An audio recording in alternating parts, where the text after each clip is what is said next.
Hello hi आदाब और सत श्री अकाल। दोबारा से एक बार अपने सक्सेसफुल यूथ के लिए और यूथ को, यंग लोगों को सक्सेसफुल बनाने के लिए, इस यंग जनरेशन को सक्सेसफुल बनाने के लिए लेकर आया हूँ कैंपस कनेक्ट। यहाँ पर आपको हम बताते हैं आपके कैंपस से रिलेटेड बातें और साथ ही ऐसे सक्सेसफुल होने के टिप्स जो आपके काम आते हैं। लेकर आया हूँ आज यहाँ पर अच्छा बोलने की कला दोबारा से, जो कि कंटिन्यू है। और आज बात करता हूँ भाग 9 पार्ट 9 पर, बल का प्रयोग कब किया जाए। दर्शक और स्वर्ग के राज्य निवासी समान होते हैं। दर्शकों को जबरदस्ती मोहित नहीं किया जा सकता। भाषण के एक बेहद नाजुक पहलू पर सौंदर्य और शांति को एक ही भाव में घोलना पड़ता है। बल की उत्पत्ति विरोधाभास के दो अनंत किनारों में से किसी एक किनारे पर होती है। इनमें से किसी एक किनारे यानी बल या शांति को भाषण का आधार नहीं बनाया जा सकता। इन दोनों भावों का सटीक इस्तेमाल करना चाहिए। भाव के निरंतर उतार चढ़ाव से दर्शकों को आकर्षित करने वाली ऊर्जा पैदा होती है। सूर्योदय के सौंदर्य की व्याख्या करते समय जितनी जोर से चिड़ियों के चहचहाने, फूलों के खिलने और प्राकृतिक सुंदरता पर ध्यान देना चाहिए, वही लोगों की चहल पहल, शोर शराबे और दूर से आती रेलगाड़ी की गड़गड़ाहट का जिक्र भी उसी उत्सुकता से किया जाना चाहिए। ऐसे व्याख्यान में दर्शकों की सोच को खुलने का भरपूर मौका दें। याद रखें, कई दिमागी तिजोरियों की चाबी खो चुकी होती है। इन तिजोरियों को खोलने का प्रयास करें। जब मैं इस भाव को समझाने की कोशिश करते हुए लिख रहा था, निश्चित रूप से उसी वक्त कहीं कोई ठेकेदार किसी इमारत के लिए जमीन एकसार करने की मंशा से पहाड़ियों को बारूद से उड़ा रहा होगा। अर्थात कार्य में विश्वास रखने वाले व्यक्ति को बारूद से नहीं घबराना चाहिए। भाषण के दौरान प्रभावशाली प्रस्तुति के लिए आखिरी तर्क ये है कि विचार का आधार तैयार करने के लिए व्यापक एवं स्वतंत्र सोच होनी चाहिए। यही वजह है कि कुछ भाषणों को सुबह के प्रसारण में विशेष स्थान दिया जाता है। अप्रभावशाली प्रस्तुतिकरण की वजह से बहुत से बयान अपरिपक्व एवं बड़ा चढ़ाकर पेश किए गए महसूस होते हैं, लेकिन दिलचस्प है कि दर्शकों का ध्यान खींचने में ये विधि कारगर सिद्ध होती है। अतः ध्यान रखें कि भाषण तैयार करते वक्त हल्के विचारों को कमजोर कड़ी न बनने दें। ऐसी स्थिति में दर्शक भाषण के लचीलेपन को भांप लेते हैं। एक प्रतियोगिता के दौरान ग्रीस के महान मूर्तिकार फिडियास ने मूर्ति के बाहरी किनारों पर लापरवाही से गाढ़ी रेखा खींची। उस लापरवाही के लिए आलोचना का दौर शुरू हो गया, लेकिन फिडियास ने मुस्कुराते हुए कहा कि उसको द्वारा बनाई गई मूर्ति और दूसरे मूर्तिकारों की मूर्ति को उस ढांचे में रखा जाए जो मूर्तियां स्थापित करने के लिए बनाया गया है। तो आश्चर्यचकित रूप से फिडियास के द्वारा मूर्ति के चारों ओर खींची गई गाढ़ी रेखाएं ज्यादा आकर्षक सिद्ध हुई। इस तरह फिडियास की मूर्ति से संबंधित सभी शंकाएं और आलोचनाएं स्वाभाविक रूप से प्रशंसा में परिवर्तित हो गईं। इसी तरह भाषण के ढांचे में तैयार करते समय भी केवल बल देने योग्य पहलुओं पर ही विशेष ध्यान देना चाहिए। प्रस्तुतिकरण के अंदाज में यदि आप आक्रामक रवैये को पसंद नहीं करते हैं, तो जैसा कि वेंडल फिलिप्स ने कहा है, इस स्थिति में बल के द्वारा भाषण में सहज प्रभाव डालने की कोशिश करें। विचारों को सांस लेने और शब्दों को जीवन देने का प्रयास करें। ब्रेल के अनुसार प्रत्येक वाक्य को वैद्युत बिल्ली को खिलौने की तरह झटका और चिंगारी पैदा करने योग्य बनाएं। भाषण में मौजूद महत्वपूर्ण भाव को विशेष बल देने का प्रयत्न निरंतर जारी रखें। अब लेकर आता हूं आप लोगों के पास भाग 10, भावना एवं जोश।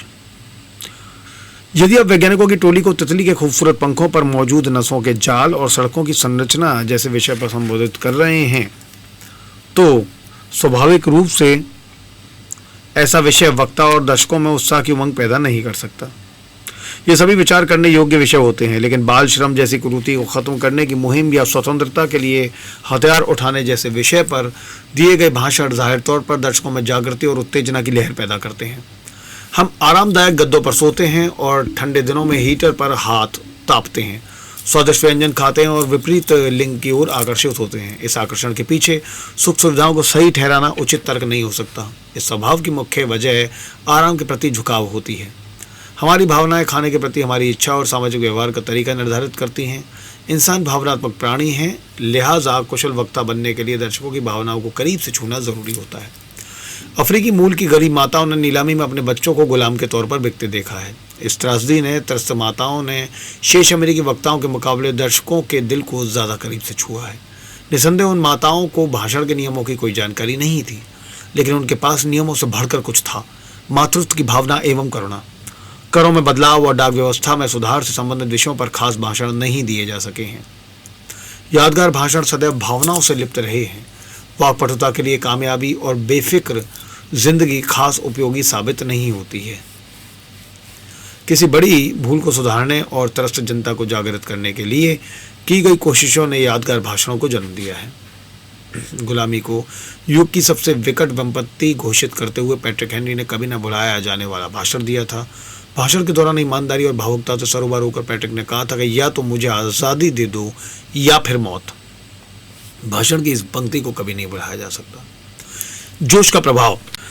राजनीतिक पार्टियां किराए पर गाने बजाने वालों की टोलियां बुलाती हैं, तालियां पीटने के लिए नगद इनाम देती हैं। अफसोस के इस कार्य को तर्कसंगत भी ठहराया जा सकता है। राजनीतिक पार्टियों की माने तो ऐसा करने से जनता के उत्साह को आसानी से वोटों में तब्दील किया जा सकता है।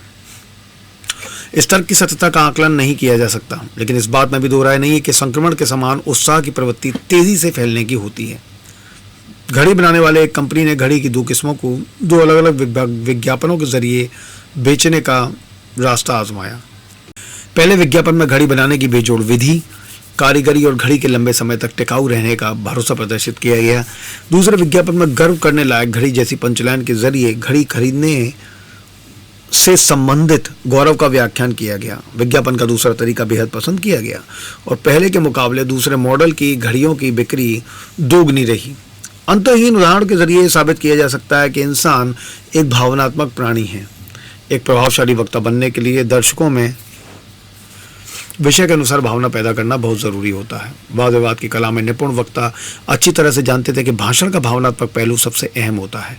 उन्होंने बड़ी चतुराई से वाक्पटुता के बारे में कहा है। दिखावटी उत्साह, गंभीर भाव, व्याख्यान में निपुण रोचकता की केवल कल्पना की जा सकती है, इसे पूर्ण रूप से हासिल नहीं किया जा सकता। ये केवल तभी हासिल होती है जब हासिल हो जाए।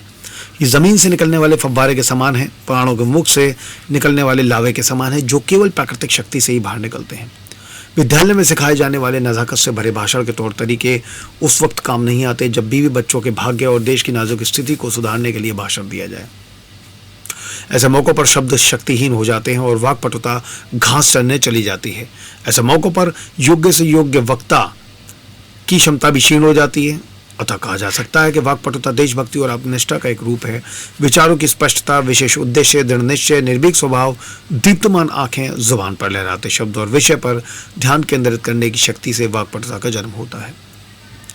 ऐसे वाक्पटुता बोलने की बाकी निपुणताओं के मुकाबले ज्यादा प्रभावशाली होती है। ये एक प्रक्रिया है, एक प्रभावशाली, श्रेष्ठ और उत्तम प्रक्रिया। एक बार खाना खाने के बाद एक लेखक गांव की सड़कों पर टहलने के लिए निकला। रास्ते में उसने एक ढोंगी को बोलते हुए सुना। एमरसन के हर व्यक्ति से कुछ सीख लेने की सलाह को मानते हुए लेखक रुक गया और उस ढोंगी की बात को ध्यान से सुनने लगा। वो व्यक्ति बाल मजबूत करने की दवा बेच रहा था और दावा कर रहा था कि उसने इस दवा की खोज एरिजोना में की है। उसने अपने सिर से टोप हटाते हुए दवा के सकारात्मक असर का व्याख्यान किया। दवा से मुंह धोकर साबित किया कि दवा हानिकारक नहीं है। इसके बाद दवा के जालसाज ने बड़े विश्वास के साथ ये समझाने की कोशिश की कि महिलाओं के मुकाबले पुरुष ज्यादा तादाद में गंजे क्यों पाए जाते हैं। इस विषय में उसने सबसे पूछा पर किसी को कोई जानकारी नहीं थी। उसने समझाया कि महिलाएं पतले तलवे के जूते पहनती हैं, इसलिए शरीर का मां धरती से संपर्क ज्यादा होता है। पुरुष मोटे तलवे के जूते पहनते हैं और बालों को पोषक तत्वों से वंचित रखते हैं। उस जालसाज के पास इस समस्या का भी निवारण था, एक तांबे का टुकड़ा जिसे जूतों के तलवे में रखने से समस्या हल हो सकती थी। दिलचस्प बात तो यह कि सहज और स्वाभाविक तौर पर पेश किए गए उस निवारण का जनता ने उत्साह के साथ स्वागत किया और फिर एक बार खरीदारों की लंबी कतार लग गई। एमरसन ने कहा, सुनो, उत्साह के बिना बड़ी कामयाबी हासिल नहीं हो सकती है। कार्लियल ने कहा है, उत्साह के पन्नों में शामिल महान लम्हे केवल और केवल जोश व उत्साह का परिणाम है। उत्साह की भावना चेचक के संक्रमण की तरफ फैलती है। ओलिवर क्रॉमवेल ने कहा है, इतने ऊंचे कभी ना पहुंचो कि पता ही ना चले जाना कहाँ है। उत्साह को कैसे हासिल और विकसित किया जाए। उत्साह कोई कमीज नहीं जिसे जब चाहे पहन लो और जब चाहे उतार दो। उत्साह को पुस्तक में मौजूद नसीहतों को भी हासिल नहीं किया जा सकता। उत्साह समय के साथ विकसित होने वाला प्रभाव होता है, लेकिन सवाल है किस चीज का प्रभाव, जानने की कोशिश करते हैं। एमरसन ने लिखा है कि एक चित्रकार ने मुझे बताया कि पेड़ का बेहतरीन चित्र बनाने के लिए चित्रकार को खुद को पेड़ के समान महसूस करना पड़ता है। इसी प्रकार एक बच्चे का चित्र बनाने से पहले बच्चों की शरारतों, हरकतों और स्वभाव को समझना जरूरी होता है। खुद को बच्चों जैसा महसूस करने वाला चित्रकार ही बच्चों के विभिन्न भावों के चित्र को प्रकट कर सकता है। मैं रेगिस्तान में रहने वाले एक ऐसे चित्रकार को जानता हूँ जिसे चट्टान का चित्र बनाने से पहले उसकी भौगोलिक विशेषताओं के बारे में जानकारी हासिल की और उसके द्वारा बनाया गया चित्र विश्व प्रसिद्ध हुआ। किसी कठिन किरदार का अभिनय करने के लिए साराह बर्नार्ड ने उस दिन शाम 4 बजे के बाद ना तो किसी से मिलती थी और ना ही बातचीत करती थी। उस अंतराल में वो अपने किरदार में खोई रहती थी। शेक्सपियर के नाटकों में अभिनय करने वाले महान कलाकार बूथ भी किरदार निभाने से पहले अकेले रहना पसंद करते थे और खुद को किरदार में डुबोए रखते थे। एक महान कृति द डिवाइन कॉमेडी में लिखने से पहले दांते अपनी प्रेमिका फ्लोरेंस से लंबे समय तक दूर रहे, जंगलों में ठिकाना बनाया, गुफा में जीवन बताया और कई बार भुखमरी के कगार तक पहुंचे। इस कष्ट भरे जीवन के बाद दांते ने महान हास्य कृति को लिखा। सूर्योदय के सौंदर्य का वर्णन करने के लिए टर्नर ने दिन निकलने से पहले 12 किलोमीटर का पहाड़ी सफर तय किया और फिर समुद्र तट से उगते सूर्य के सौंदर्य और महिमा का वर्णन किया।